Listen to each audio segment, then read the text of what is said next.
Hi, everybody. So we're back again with another presentation on UFO Crash Retrieval update from the Leonard Stringfield files. I'm going to continue doing these. I think they're historically important.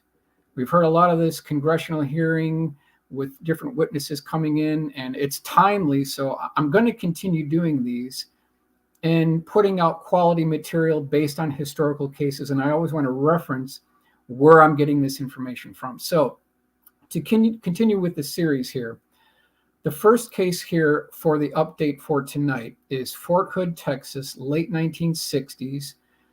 The primary source was a private pilot. This is from Leonard's book that I've talked about before, UFO Crash Retrievals, page 91.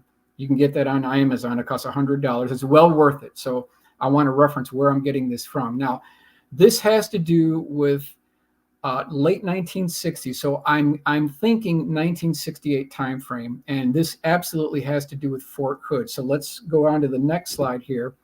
And within Fort Hood, there's something called Robert Gray Army Airfield embedded within Fort Hood, Texas. And this was a 172 pilot, 1968. He had to make an emergency landing at this kind of unimproved runway within Gray Army Airfield. And this is kind of an overhead view looking down, aerial view of this facility. So he lands at this facility at this prohibited, unimproved runway. And when he gets there, I'm going to move forward here. This is Rudy's drawing. I want to give credit to Rudy Gardea. And if you look on the upper left-hand corner, you can see our 172 pilot. He's out of the plane. Within 15 seconds, there is a Jeep with two MPs that both had pistols basically aimed at him. Now, while all this is going on, this massive bypass door opens up 400 feet by 400 feet. He's looking at all of this as while this thing is opening up. Now, there is no way anyone would know that there's an underground facility here, because on the top of this bypass door, there was trees, there was shrubbery, a couple of rocks there. It blended in with the localized background. So you would never even know. That's how this was like a super secret underground base. So he is led inside of this facility blindfolded.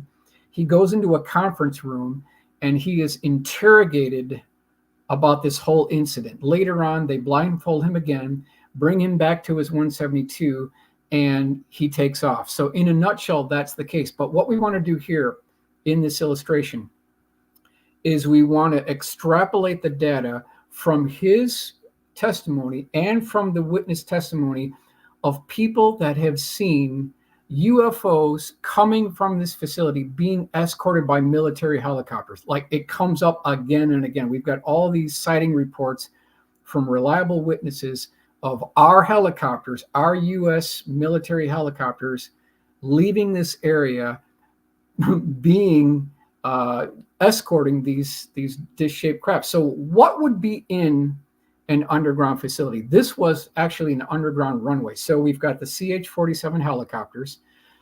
We've always heard reports that these deep underground military bases, also known as DUMBs, are connected by high-speed tube shuttle systems. So that's something we want to incorporate.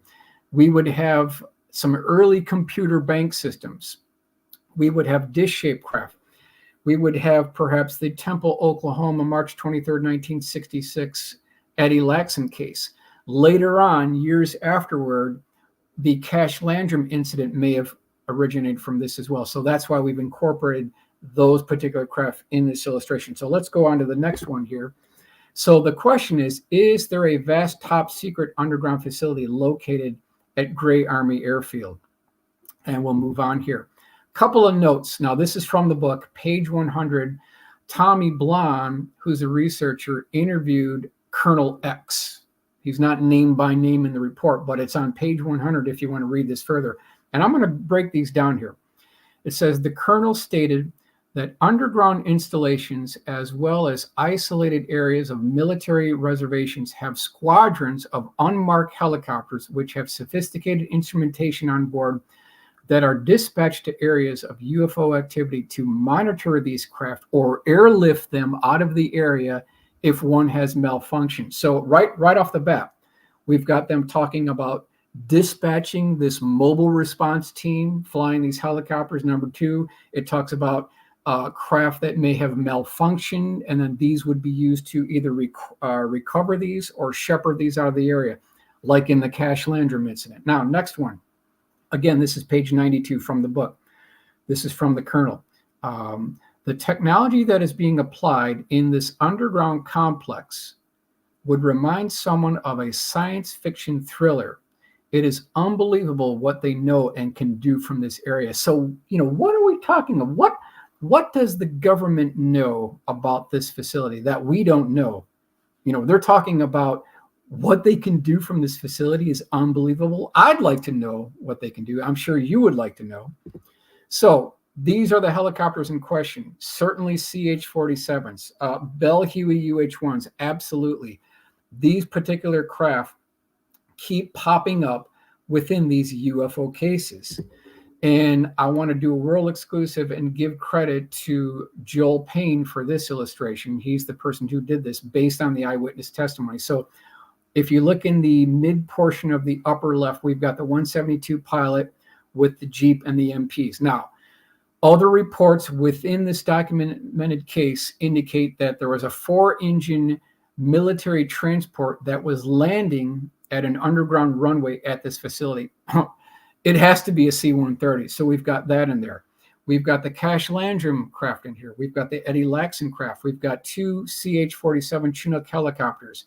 We've got the tube shuttle train system in here as well. So this is something that I'm sure is not only at this location, but other locations as well. Just a sneak peek on the inside of what these facilities might look like. So when they're talking about when these craft malfunction, that they send these helicopters after, we can't talk about this unless we talk about the Cash-Landrum incident. So this is December 29th, 1980, near Huffman, Texas. Vicki Landrum, Betty Cash, Colby Landrum, who is not in this picture, they are the 3 principal eyewitnesses in this case. And I'm going to move to the next slide here. And you can see here, this is the Clarion Ledger, December 25th, 1983. What did 3 Texans encounter? Sighting of UFO brought illness, but few answers. So really, from the time this happened in 1980 to the time Betty Cash died, Vicki Landrum's no longer with us as well. All 3 of these witnesses literally had unbelievable physical effects. Their hair fell out. They had lumps on their forehead. They had problems with their eyes. I mean, it was an absolute torturous event from that point going all the way forward. And I want to highlight within this newspaper clipping, they had a $10 million lawsuit against the United States government. And they talk about the specific radiation poisoning that all 3 eyewitnesses incurred. Now you can see this photograph. This is the vicinity of where this thing actually kind of was close to touching down, but not touching down. On the right, you've got the principal investigator, John Schuessler. And I just want to mention that when this was brought to court, the judge threw it out of the courtroom. So technically, Betty Cash, Vicki Landrum, Colby Landrum, they actually never got their day in court. They really didn't. It was thrown out. Let's go to the next one here. Mystery. They don't say UFO, but the agony lingers. So even they were hinting on the side that this thing was something military. So this is from the Journal, January 4th, 1984. Within this newspaper clipping, I looked at this closely. The takeaway here is over 30 doctors examined Betty. Not one of them came forward out of fear of being ridiculed by their peers. So sad, so sad. Like 30 doctors, not one came to Betty's rescue or would support her. So sad. When they were driving back that night, in a nutshell, they were looking for 2 other bingo games. Those didn't pan out. So they were essentially just innocently driving home. And that's where this whole thing came about. We're going to move on to the next slide here. This is the map that shows you where this incident actually took place. This is Florida Today, December 4th, 1983. So this is what we've got here. So they're driving down this road. It's around 9 p.m. at night. It was Colby Landrum, who was in the back seat, saw this light approaching their vicinity. And all of a sudden, the entire area was just lit up like daylight. Vicki Landrum literally thought it was the return of Christ. That's how serious this was. They were all panicking. It was a very severe situation. Betty Cash slammed on the brakes. They were thrown forward. Vicky put her hands onto the dashboard and actually melted her handprints into the dashboard. That's interesting. So at this point, they're all terrified. Betty Cash gets out of the vehicle. She walks forward to the left part of the hood, and she sits. She was standing there and watching this thing for 5 minutes. And what she described is a double ice cream cone vehicle, very well lit. It was about 90 feet tall, the size of a water tower. It had a flat section wrapped around the middle part with what looked like porthole windows, chrome polished aluminum, very bright. There was a beeping sound like a proximity indicator. That's an indication of a man-made craft. And every time this craft would come down, it'd get near the pavement, a blue flame would come out from the bottom, and this thing would bob up again. This cycle repeated itself multiple times, and there was an absolutely deafening roar as this blue-colored flame came out of the bottom. Now, at this point, after 5 minutes, Betty Cash walks back to the driver's side door. She puts her hand on the door latch and burns her hand. And this is December 29th, 1980. It's cold out. So she took the flaps of her leather jacket that insulated her hand, reopened up the door, got inside, and it was so boiling hot that they had to turn the air conditioning on. At this point, this craft flies away, and then a few minutes later, all three witnesses count no less than 23 double-rotor Chinook CH-47 helicopters chasing after this thing.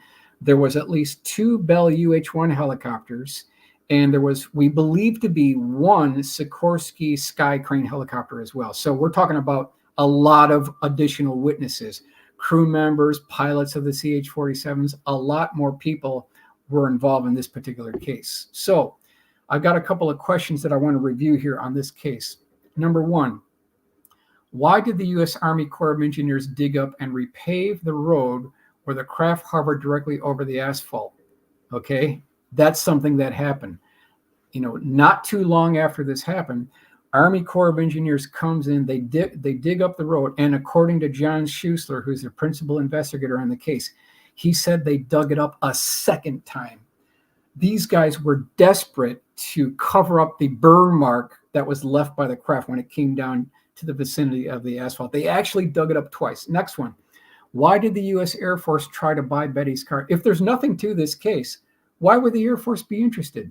They wanted to get that car. So that's another thing that happened. Now, what happened to the crew members of the CH-47 Chinook, the Bell UH-1 Huey, and the Sikorsky Sky Crane helicopter? So if you do the math, if you do the 3 crew members per CH-47, you factor in the UH-1 helicopters, you factor in the crew members for the Sikorsky Sky Crane, we are talking about a minimum of 75 additional witnesses.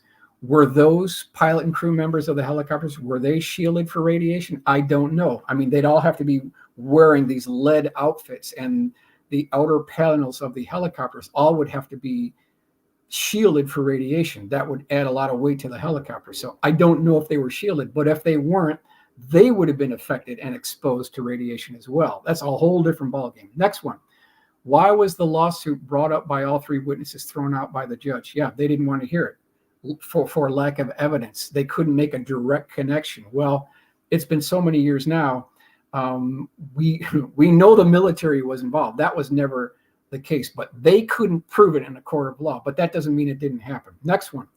Why does there appear to be an increase in sightings around the end of the year? So, you know, I started looking at this, and I think I noticed a pattern that isn't really talked about. For some reason, these UFO sightings, they increase just at the very end of the year and beginning of the next year, like within 24 hours. So you've got the Cash-Landrum incident, December 29th, 1980, essentially the end of the year. That coincided with Bentwaters, which was December 28th, 1980. And then we have another case of, at the end of the year, Hudson Valley Boomerang kicked off The sightings kicked off December 31st, 1982. So there's something going on here that I think requires further examination. Something going on with sightings increasing around the end of a year or the beginning of a new year. That's something that's popping up here. All right, now, I did some further investigation here. I wanted to see if I could pin this thing down. I came across this document, cover page of Aircraft Nuclear Propulsion Program, dated July 23rd, 1959. So it says Aircraft Nuclear Propulsion Program, hearing before the Subcommittee on Research and Development of the Joint Committee on Atomic Energy, Congress of the United States, 86th Congress, first session, July 23rd, 1959. So if you get this document available to the public and you start reviewing the interworkings, the cost breakdown, the schematic drawings, what you find here is this, okay? Look at what it says here. This is for 1960. Between 1946 and 1960, we have the U.S. Air Force, we have the United States Navy, and the Atomic Energy Commission spending $811 million for procurement funding on this ANP program, Aircraft Nuclear Propulsion Program. So bottom line, by 1960, they almost poured in $1 billion worth of research and development on nuclear-powered aircraft, atomic-powered rocket engines.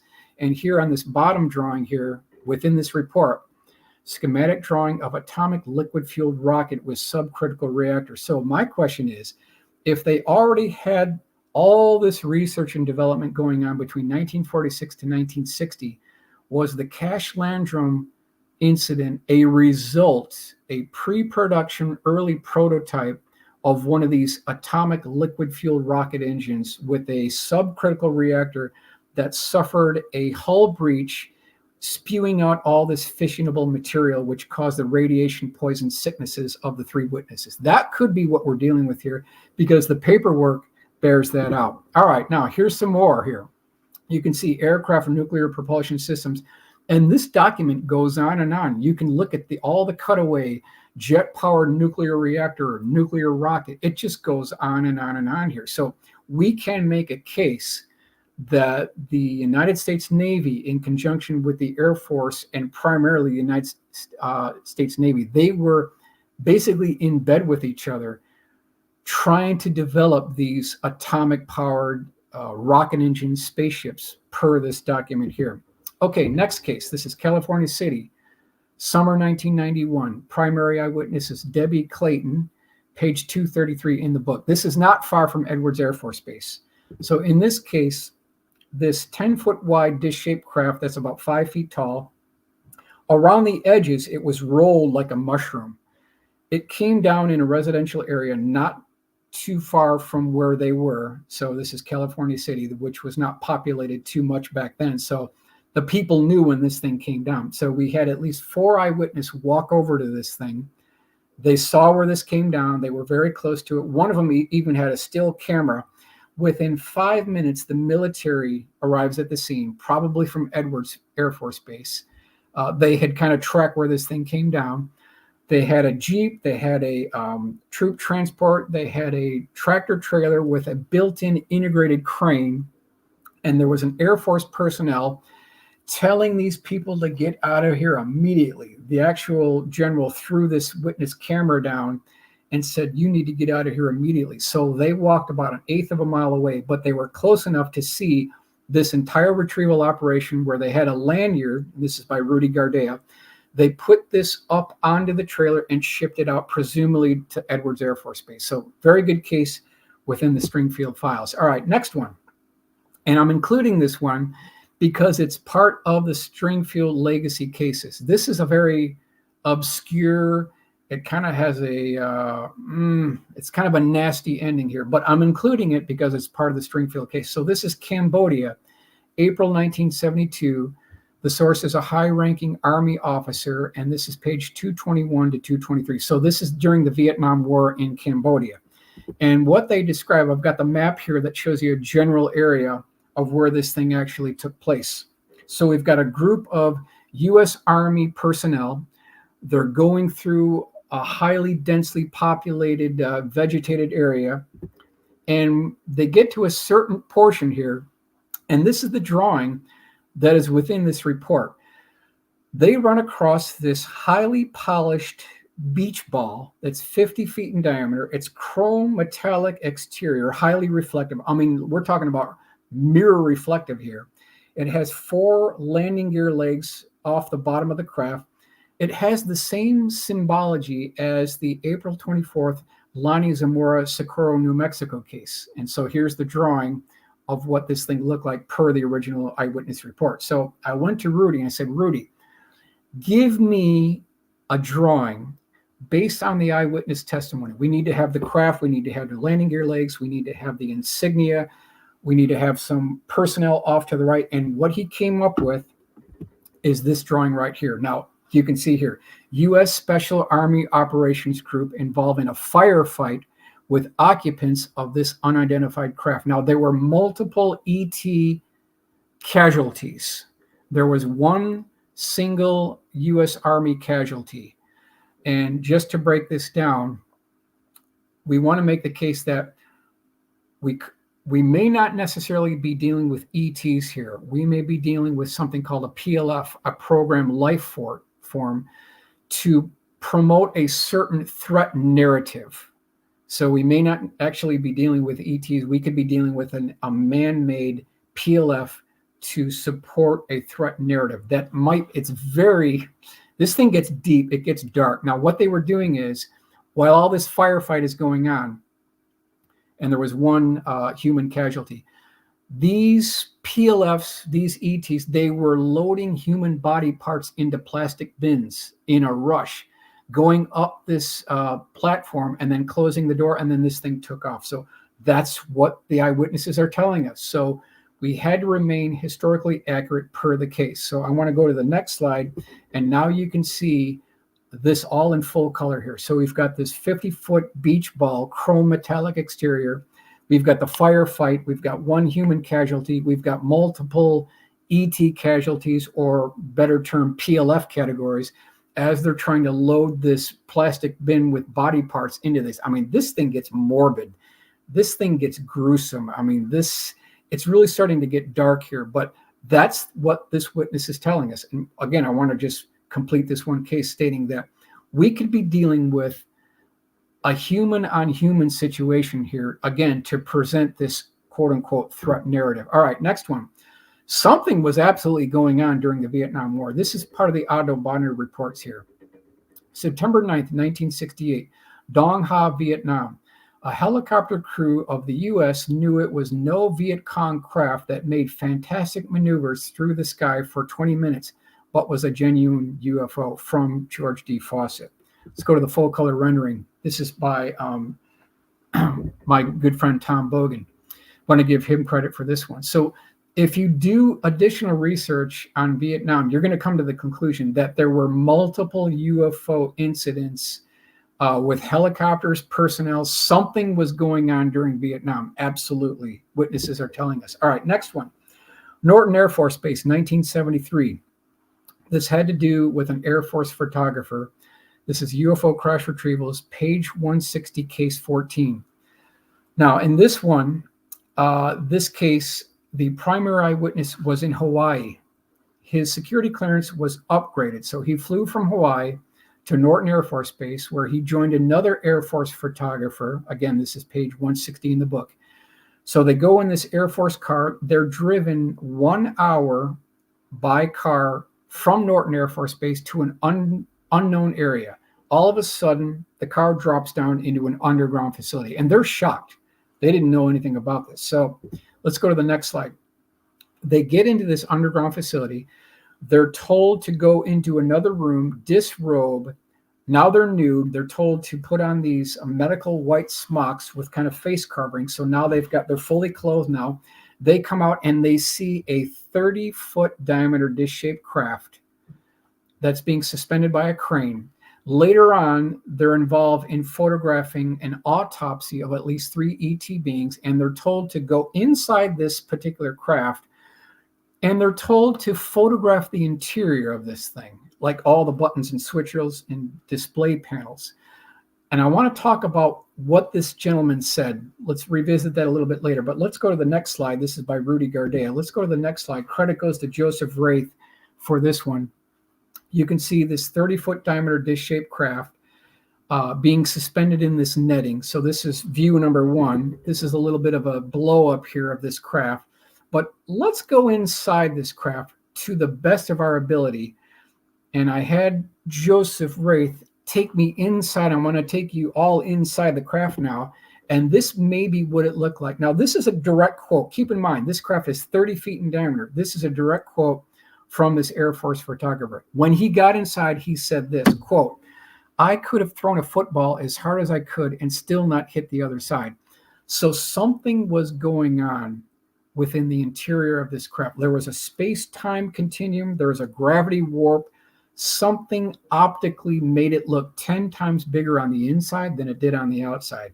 And, this guy went back out inside and looked at it again, and it was still 30 feet in diameter. So there is something going on, and this is not the only case where this occurs. I've heard of other cases where these craft appear to be much larger and gigantic on the inside as opposed to the outside. Okay, so of course I started digging, right? I came across this document. Do we have any evidence that these underground facilities, these deep underground military bases, could be connected by these high-speed underground tube shuttle systems? So this is Los Angeles Times, June 11th, 1972. Tube shuttle using electromagnetic suspension. So it says here, LA to New York in half an hour. 10,000 mile an hour tunnel train plan developed. This is LA Times, June 11th, 1972. Here's the breakdown cutaway enlargement here. So if you look at this in the article, it describes the hatches, the vacuum pumps, the lateral coils, the suspension gap. They go into the inner workings of how this actually works. And this is technology from 72. It's a done deal. It's already a done deal. They've already got that. Now, how do we back this up? Is there any additional government documents that can back this up? So again, I did some more digging. I came up with this RAND Corporation document.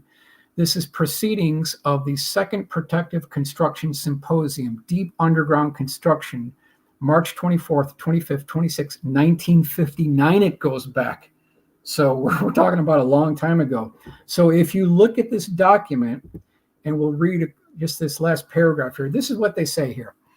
Just as airplanes, ships, and automobiles have given man mastery of the surface of the earth, tunnel boring machines and shaft sinkers will give him access to the subterranean world. It is our aim to provide machines which will supply the ever-increasing demand in mining and construction of underground facilities. This is 1959. In their own RAND Corporation documents, they're already telling us about tunnel boring machines, shaft singers, construction of underground facilities. Look at what they're doing here. Look at that and tie it into the 72 LA Times article. It is a done deal. They have been doing these underground facilities, deep underground military bases with the tunnel boring machines for decades now. It's very clear. It's very clear that they've done this. They have crisscrossed across the United States, connecting these large facilities. That's what the documents are telling us. We can bank on it at this point. Okay, so to wrap this particular case up, once they were done photographing the interior of that 30-foot diameter dish-shaped craft, they were led into a medical facility where there was an ongoing ET autopsy. One of the medical personnel had a scalpel pierce the skin of this ET, and there was a green fluid that came out, and they took photographs of all this.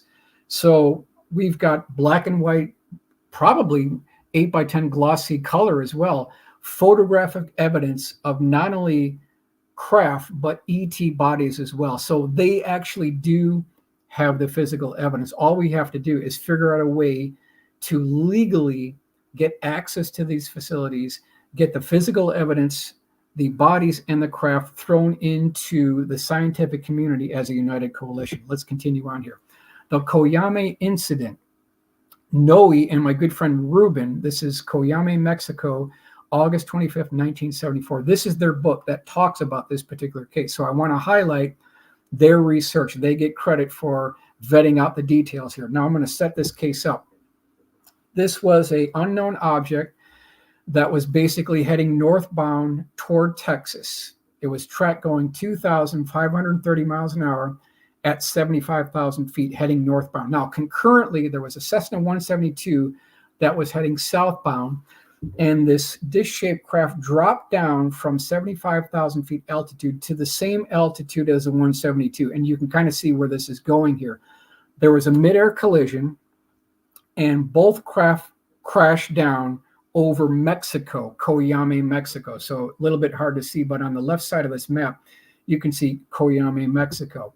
Now, while all this is going on, the United States Intelligence Agency, including the National Security Agency, the NSA, the CIA, they were monitoring the Mexican military radio chatter. So they had a heads up while all this is going on. So this craft measured about 16 feet in diameter. There was a little bit of a bruising. There was a dent on the side of the craft. And so at the beginning part of this operation, the Mexican soldiers got to the operation. They retrieved the craft. They had a convoy. So there was a Jeep up front. There was a troop transport. There was like an 18-wheeler tractor trailer with a lowboy.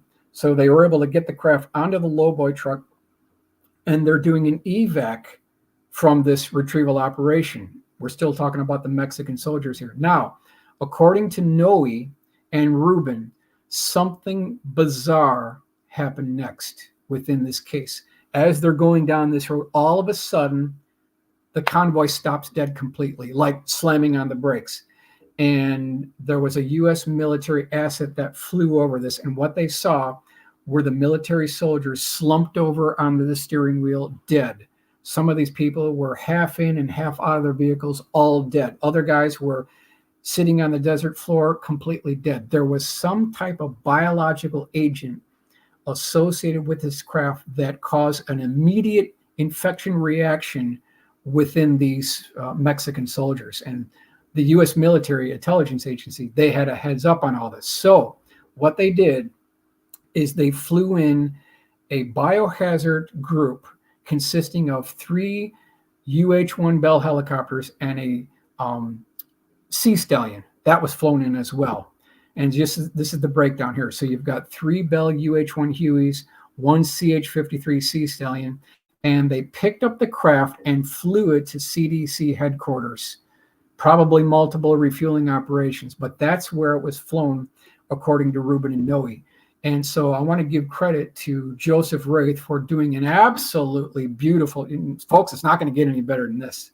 I really think this is the best we're going to see here. You see the retrieval operation after the United States military basically stole this up from under the nose of the Mexican government. So these are the deepest black of the black programs when you have the Americans so desperate to reverse engineer the weapon systems, propulsion systems, new energy systems of these dish-shaped craft. They'll go to any length, because we're dealing with the varsity team here. They will go to any length to retrieve these craft and bring them back to the U.S. So I want to do kind of a 50-degree look-down angle, another illustration by Joseph Wraith. I want to give him credit. And this is what he came up, just absolutely stunning job by Joseph that highlights this whole thing. If you look on the left of this road, you've got all the Mexican soldiers. They're all deceased. So this was like a dirty operation. The American military that showed up, they had hazard suits. They had chemical, biological weapons suits on to protect themselves. So they already had a heads up. And this thing was flown back to the U.S. Okay, now I want to continue. I want to give credit to Marina Popovich. This is page 245 in Leonard's book. And she talked about a very significant UFO sighting. Now, I want to give credit. Now, she was a colonel, test pilot, engineer, decorated test pilot. Absolutely want to give credit to Marina Popovich, who basically gave life to this case. But she talked about Major General Igor Maltsev, commander-in-chief of the Soviet air defense troops. He's talked about within this newspaper clipping that concerns a sighting of a massive dish-shaped craft over Moscow that was trying to be intercepted by two MiG-23 jet fighters. So this is March 21st, 19. And this isn't talked about too much. I'm not going to hear this from too many other sources, so it's kind of a little bit of a world exclusive here. But so you've got these MiG-23s trying to intercept this absolutely massive 650-foot diameter dish-shaped craft over Moscow. And let's go to the newspaper clippings. I want to give you a little bit of heads up. I'm not going to read this whole thing here, but look what it says here. This is Miami Herald, July 8th, 1990. Soviets more serious about sightings. And if we do the second one here, it says Maltsev also reported, so this has a historical background here. Maltsev also reported that jet fighters were scrambled and the pilots described a disc from 100 to 200 meters in diameter, flying at speeds 2 to 3 times faster than their aircraft, Huneeus said. So that's Antonio Huneeus. The general concluded the UFO had somehow come to terms with gravity and that it didn't appear to be a terrestrial machine. Isn't that interesting? I love the terminology here. Come to terms with gravity. Well, we can't completely rule out that this wasn't a man-made craft, because I don't think this general would be read into black programs within the U.S. But, we want to put it out there that this could be a man-made craft. We don't know for sure. But the fact that it had come to terms with gravity and outpaced the MiG-23s, we're talking about a level of technology that's generally not talked about, but only within the deepest, darkest groups within defense contractors that would be at Air Force Plant 42. That might be what we're dealing with here. And as we wrap up this session for this evening, I want to kind of wrap up with two illustrations by Joseph Wraith. I want to give him credit. So here's number one. We've got the MiG-23 pilots chasing after this absolutely massive dish-shaped craft over Moscow. I'd like to get some additional reports from the former Soviet Union on this case. I'm sure they've got them. Pilot reports. They may even have gun camera footage. Let's go to the second one here by Joseph. This thing was massive, but it outpaced the MiG-23s back in 1990. So I want to thank you for your attention. I'm going to continue doing these reports, crash retrieval reports. We could keep going on until the next ice age. I've got tremendous amount of material archives to keep going. So I'm going to continue the crash retrievals. We will continue with the historical legacy cases, documenting these to preserve an important part of our national history. And I want to thank you for your attention tonight. Thank you.